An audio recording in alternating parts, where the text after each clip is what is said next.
Hi everyone, in today's video I'm going to explain to you how to pay with Clearpay on eBay.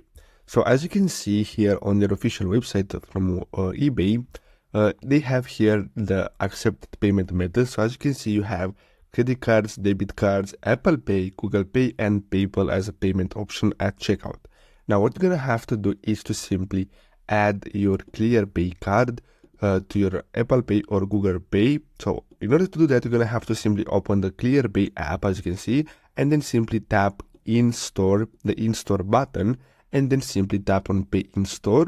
And then you're going to have to tap on Set up the card, and then simply tap on Add to Wallet. And based on your device, so if you have an Apple device, you're going to see that you're going to have the option to add to your Apple Wallet. Or if you have a Google Pay, you're going to see that you're going to have the option to add to your Google Pay, basically this card. And then you're going to receive an SMS verification. And basically after you add your Clearpay card to Google Pay or Apple Pay, you're going to have to simply go back to eBay, and at the checkout, make sure to select Apple Pay or Google Pay as payment, and basically that's all you have to do. So I really hope you found this video helpful. Don't forget to like and subscribe, and I'll see you in the next video. Thanks for watching.